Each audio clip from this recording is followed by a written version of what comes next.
तो हेलो प्यारे बच्चों, कैसे हैं आप सब लोग। काफी दिनों से या फिर मैं ये कह सकता हूँ कि एनसीईआरटी ने जो सर्कुलर डिवाइड बनाया था आगे आने वाले सेशन 2026 और 2027 को लेकर, उसमें क्या हो रहा है, कई सारे बच्चों को कंफ्यूजन आ रही है कि सर सिलेबस चेंज हुआ है या नहीं हुआ है, पुरानी बुक्स चलेंगी या नई बुक्स चलेंगी, क्या होने वाला है। तो ये काफी ज्यादा लोगों के काफी ज्यादा बच्चों के इसके लिए डाउट आ रहे थे, तो मैंने कहा कि चलो एक डिटेल वीडियो बना ही देते हैं। हालांकि मैंने क्लास 10th के सिलेबस के लिए बनाया था ऑलरेडी, तो पर क्लास 9th के बच्चे भी मेरे लिए उतने ही इंपॉर्टेंट है जितने की क्लास 10th के हैं, ठीक है। तो इसीलिए मैं क्लास 9th के बच्चों के लिए सोशल साइंस का जो नया सिलेबस आया है, जो कम्प्लीटली पुरानी बुक से क्या कर दिया गया है, चेंज कर दिया गया है, तो उसके बारे में मैं आज बात करने वाला हूँ, ठीक है। तो जल्दी से वीडियो को ना लंबा करते हुए मैं शुरू करता हूँ। तो देखिए बेटा, सबसे पहले क्या किया गया है। सबसे पहले तो आप ये देखो कि आपका 26 और 2027 का जो नया सिलेबस आया है, उसको कहें कि हम पिछली बार ही से उन्होंने पूरा अलग कर दिया। एनसीबीएसई ने पूरा सिलेबस अलग कर दिया है। क्या किया है, सबसे पहले उन्होंने चैप्टर डाला है अंडरस्टैंडिंग सोशल साइंस। हाँ, इस चैप्टर से मैं कहीं ना कहीं खुश हूं कि ये चैप्टर आपके बीच में आया, क्योंकि अब आपको पता तो होना चाहिए कि आप सोशल साइंस में क्या पढ़ने वाले हो, किन चीजों को पढ़ने वाले हो, हम सोशल साइंस पढ़ते क्यों है, क्या स्कोप है और क्या इंपोर्टेंस है इसकी। तो वो सब हम इस चैप्टर में डिस्कस करेंगे, ठीक है। इसका जो अगला चैप्टर डाला है सीबीएसई ने, वो डाला है शेपिंग ऑफ अर्थ सरफेस, ठीक है। एक सेकेंड, अगला जो चैप्टर डाला है वो डाला है कौन सा, शेपिंग ऑफ अर्थ सरफेस, जो कि ज्योग्राफी का चैप्टर है। हालांकि इसमें कई सारे पॉइंट्स ऐसे हैं, कई सारे टॉपिक ऐसे हैं जो आपने 7th की बुक्स में या 6th की बुक में पढ़े थे, पर उतने ज्यादा डिटेल में नहीं थे। पर अब क्या है कि अब इनको हम बिल्कुल डिटेल में पढ़ेंगे, ठीक है। तो क्या पॉइंट्स पढ़ने वाले हैं, कैसे पढ़ने वाले हैं, ये सारे पॉइंट्स यहाँ पर दिए गए हैं। पर अभी आज की वीडियो में केवल हम क्या करने वाले हैं, सिलेबस के बारे में डिस्कस करने वाले हैं, ठीक है। उनके अंदर की जो ज्यादा डिटेलिंग है उसके बारे में ज्यादा बात नहीं करेंगे। तो ये वाला जो चैप्टर हो गया वो आपका किसका हो गया, ज्योग्राफी का, ठीक है। इसके तुरंत बाद भी जो आपका दूसरा चैप्टर आएगा वो भी बेटा किसका है, ज्योग्राफी का ही है, एटमॉस्फेयर एंड क्लाइमेट। हाँ, क्लाइमेट पिछली साल 9th क्लास में था, ठीक है। क्लाइमेट एक ज्योग्राफी का पूरा चैप्टर था अलग से, पर इस बार इन्होंने क्या किया है, एटमॉस्फेयर को भी उसमें ऐड किया है। हालांकि हमने सीजन्स ऑफ इंडिया पिछली साल भी पढ़ा था, क्लाइमेट चेंज भी पढ़ा था, पर ये फ्लड्स, कार्बन फुटप्रिंट, ये एलिमेंट्स वगैरह ये सब हमारे लिए नए रहेंगे, तो हम इस बार इनको पढ़ेंगे डिटेलिंग्स के साथ, ठीक है। आगे आ जाओ, अगला चैप्टर जो है हमारा वो है बेटा early humans and beginnings of civilization. Ancient history में आ गए हम, ठीक है, कि जब ह्यूमंस की बिगनिंग हुई थी, जब सिविलाइजेशन स्टार्ट हुआ था, तो उनमें क्या क्या चीजें थी, तो वो सारी चीजें भी हमें यहाँ पढ़नी पड़ेंगी इस बार। तो ये वाला जो चैप्टर है वो ये आपका किसका है, हिस्ट्री का, ठीक है। चलो आगे देखते हैं। हाँ, ये वाला जो पहला चैप्टर हिस्ट्री का डाला है, इसमें आपको मेसोलिथिक, नियोलिथिक, ठीक है, Harappa civilisation, Mesopotamia, Egyptian, Chinese civilisation, इन सब के बारे में पढ़ना है। तो कहीं ना कहीं सिलेबस बड़ा है, तो डरना नहीं है बिल्कुल भी, ठीक है। सिलेबस बढ़ गया तो क्या हुआ, हम उसे कवर करेंगे, ठीक है। तो सिलेबस तो बढ़ा है, इसमें कोई डाउट नहीं है, ठीक है। कई सारी चीजें जो है एक्स्ट्रा एड ऑन की गई हैं आप लोगों को पढ़ाने के लिए, आप लोगों को सोशल साइंस में मतलब इंटरेस्ट क्रिएट करने के लिए सीबीएसई ने कई सारे नए नए टॉपिक्स को डाला है, ठीक है। अगला चैप्टर कौन सा है, तो अगला चैप्टर है हमारा state and society up to 1000 CE. ये भी बेटा आपका हिस्ट्री का चैप्टर है, ठीक है। इसमें हम क्या पढ़ेंगे, इसमें हम वैदिक एज पढ़ेंगे, ठीक है, और जो अर्ली एम्पायर्स का क्या एडमिनिस्ट्रेशन तरीका था वो पढ़ेंगे। इसके अलावा हम हेरिटेजेस के बारे में, कल्चरल प्रैक्टिसेस के बारे में, इन सब के बारे में इस वाले चैप्टर में हम पढ़ने वाले हैं। आगे देखो, जो हमारा अगला चैप्टर है वो है डेमोक्रेसी। हाँ, डेमोक्रेसी हमारा पिछली बार भी था और इस बार भी उन्होंने रखा है डेमोक्रेसी को।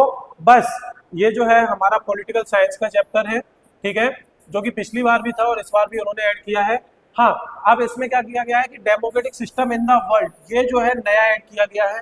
पिछली बार केवल डेमोक्रेसी हम इंडिया के रेफरेंस में पढ़ते थे, अब हम वर्ल्ड के रेफरेंस में भी पढ़ेंगे।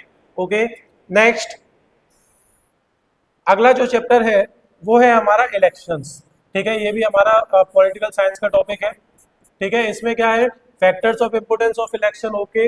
इलेक्टोरल सिस्टम ये हमने पिछली बार पढ़ा था। डेलिमिनेशन कमीशन ये हमारे लिए नया रहेगा।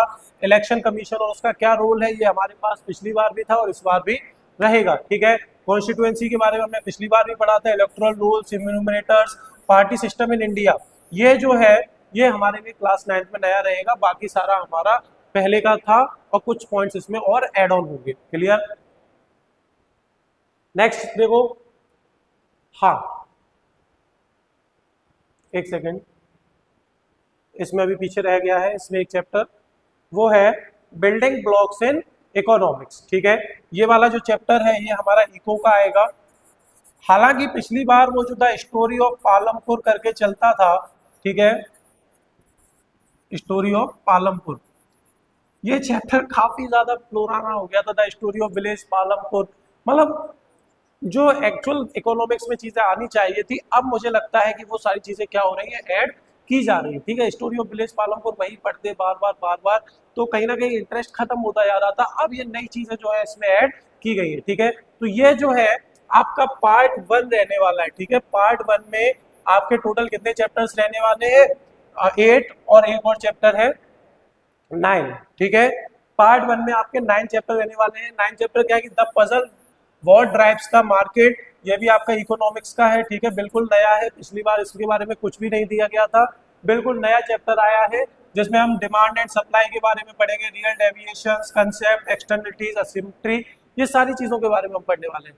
ठीक है, अब इसका जो है सेकेंड पार्ट भी है, मतलब पिछली बार आपके पास क्या होता था, 4 बुक्स होती थी। ठीक है, हिस्ट्री, पॉलिटिकल साइंस और geography, history, political science, geography और इकोनॉमिक्स, इस तरीके से 4 बुक्स हुआ करती थी आपके पास पिछली बार। पर अब क्या किया गया है, इन चारों बुक्स को मर्ज करके उन्होंने केवल और केवल 2 बुक्स बना दी है, एक है पार्ट 1 और एक है पार्ट 2।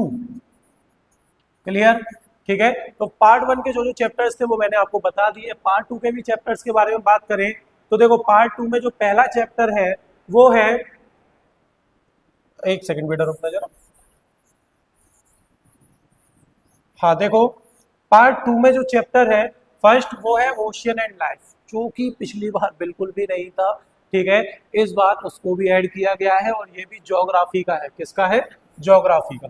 ठीक, क्लियर? इसमें हम क्या पढ़ेंगे, इसमें हम ओशन रिलीफ्स, ओशन वाटर का मूवमेंट, मैराइन रिसोर्सेज के बारे में पढ़ेंगे, सीज, नेविगेशन, फिशिंग, साइक्लोन्स, इन सभी के बारे में हम इस चैप्टर में पढ़ने वाले हैं। ओके, नेक्स्ट चैप्टर जो है, हाँ ओशन वाले में हम सुनामीज और इंटरनेशनल मैरीटाइम रूल्स रेगुलेशन, ये सारी चीजें इसमें हम पढ़ने वाले हैं। ओके, नेक्स्ट क्या है, तो नेक्स्ट चैप्टर है लाइफ ऑन अर्थ, ये भी हमारा ज्योग्राफी का चैप्टर है।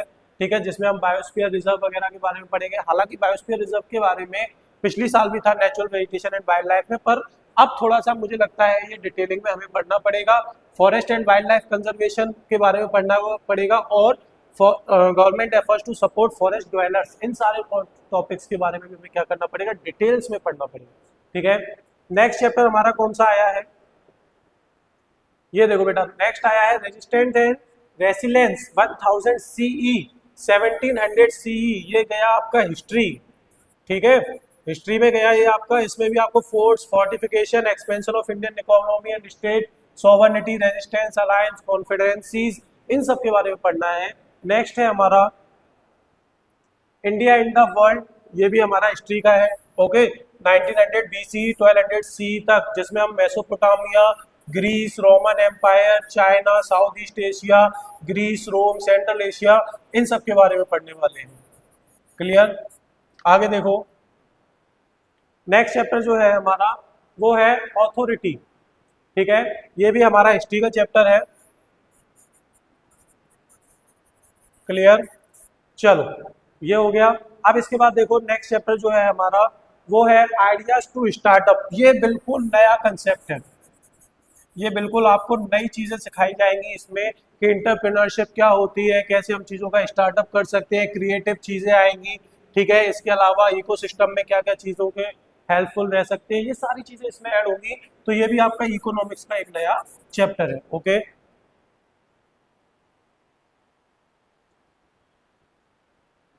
Last, smart ways to manage your finances. ठीक है, ये भी आपका किसमें चला गया, इकोनॉमिक्स में। क्लियर? तो इस तरीके से आपके लगभग 9 चैप्टर फर्स्ट पार्ट में और 7 चैप्टर सेकंड पार्ट में, मतलब टोटल आपको इस बार पढ़ने हैं 16 चैप्टर्स। ठीक है, 4 बुक जो हुआ करती थी वो अब नहीं आएंगी, अब केवल 2 ही बुक आएंगी। अब वो कितनी मोटी आएंगी, कितना उनमें मटेरियल होगा, ये तो उनके आने के बाद ही पता चलेगा। अभी तो हम उसके बारे में कुछ भी नहीं कह सकते, क्योंकि एनसीईआरटी ने अभी अपनी ऑफिशियल वेबसाइट पर भी उनकी पीडीएफ अपलोड नहीं की है, और मार्केट में अभी बुक्स आई ही नहीं है वो वाली, ठीक है। तो कहीं ना कहीं आपके 16 चैप्टर्स रहने वाले हैं। करवाने का क्या तरीका है, तो बेटा देखो, आपके स्कूलों में पीरियोडिक असेसमेंट होंगे ही, पीरियोडिक असेसमेंट होंगे, ठीक है। और पीरियोडिक असेसमेंट होंगे, मल्टीपल असेसमेंट जैसे quiz, debate, role play, viva वगैरह, इंटरप्रिटेशन, रिपोर्ट राइटिंग, ये सारी चीजें होंगी।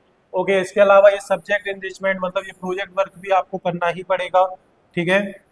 इसके अलावा आपका पोर्टफोलियो, जैसे आपने क्लासरूम एक्टिविटीज वगैरह, इन सब के थ्रू किया जाएगा। ये आपको चैप्टर्स के बीच में से मटेरियल दिया जाएगा, जिसमें से आपके इंटरनल मार्क्स रहेंगे 20 मार्क्स, ठीक है। और 80 मार्क्स का जो है वो सिलेबस में से एग्जाम पेपर होगा। क्लियर। चलो, इसके बाद बुक्स की बात करें तो यहाँ जो है बुक्स उन्होंने डिसाइड करके बता दी है कि टोटल 2 पार्ट्स में बुक होने वाली है, पार्ट 1 और पार्ट 2, और दोनों ही बुक्स किसकी होंगी, एनसीईआरटी, ठीक है। तो ये क्लास 9th का जो सिलेबस है वो मैंने आपके साथ डिस्कस किया है। चलो अब मैं थोड़ी सी बातें आपके साथ करूं कि क्या ये वाला सिलेबस सिंपल है, ओल्ड सिलेबस सिंपल था, या फिर न्यू सिलेबस सिंपल है।